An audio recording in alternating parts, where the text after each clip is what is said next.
ನಮಸ್ಕಾರ. ದಾಂಡೇಲಿ ಸಮಗ್ರ ಅಭಿವೃದ್ಧಿ ಹೋರಾಟ ಸಮಿತಿ ವತಿಯಿಂದ ಇಂದು ದಿವಂಗತ ಅಜಿತ್ ನಾಯಕ್ ಅವರ 8ನೇ ವರ್ಷದ ಸ್ಮರಣಾ ಕಾರ್ಯಕ್ರಮವನ್ನು ಸಮಿತಿಯ ಕಚೇರಿಯಲ್ಲಿ ಭಾವಪೂರ್ಣವಾಗಿ ಆಯೋಜಿಸಲಾಯಿತು. ಕಾರ್ಯಕ್ರಮದಲ್ಲಿ ದಾಂಡೇಲಿ ತಾಲೂಕು ಹೋರಾಟದಲ್ಲಿ ಸಕ್ರಿಯವಾಗಿ ಭಾಗವಹಿಸಿ ಸತ್ಯಾಗ್ರಹ ನಡೆಸಿದ ಹಾಗೂ ಈಗ ನಮ್ಮನ್ನಗಲಿರುವ ಹೋರಾಟಗಾರರನ್ನು ಸ್ಮರಿಸಿ ಶ್ರದ್ಧಾಂಜಲಿ ಸಲ್ಲಿಸಲಾಯಿತು.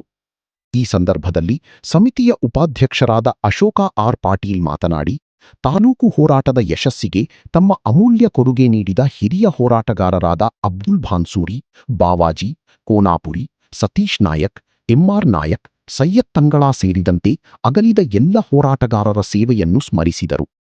ಅವರ ತ್ಯಾಗ, ಹೋರಾಟದ ಮನೋಭಾವ ಹಾಗೂ ಸಮಾಜಮುಖಿ ಸೇವೆಯನ್ನು ಮುಂದಿನ ಪೀಳಿಗೆಗೆ ಮಾದರಿ ಎಂದು ಅವರು ಹೇಳಿದರು. ಸಮಿತಿಯ ಪ್ರಧಾನ ಕಾರ್ಯದರ್ಶಿ ಹಾಗೂ ವಕೀಲರಾದ ರಾಘವೇಂದ್ರ ಗಡಪ್ಪನವರು ಪ್ರಾಸ್ತಾವಿಕವಾಗಿ ಮಾತನಾಡಿ ಕಾರ್ಯಕ್ರಮದ ಉದ್ದೇಶವನ್ನು ವಿವರಿಸಿದರು. ಅವರು ಅತಿಥಿಗಳನ್ನು ಸ್ವಾಗತಿಸಿ ಕಾರ್ಯಕ್ರಮವನ್ನು ನಿರೂಪಿಸಿ ಕೊನೆಯಲ್ಲಿ ವಂದನಾರ್ಪಣೆ ಸಲ್ಲಿಸಿದರು.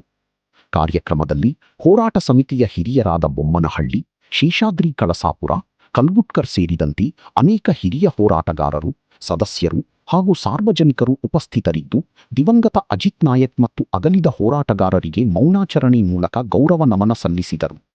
ಇದರೊಂದಿಗೆ ಸ್ಮರಣಾ ಕಾರ್ಯಕ್ರಮವು ಗೌರವಯುತವಾಗಿ ಹಾಗೂ ಯಶಸ್ವಿಯಾಗಿ ನೆರವೇರಿತು. ಧನ್ಯವಾದಗಳು.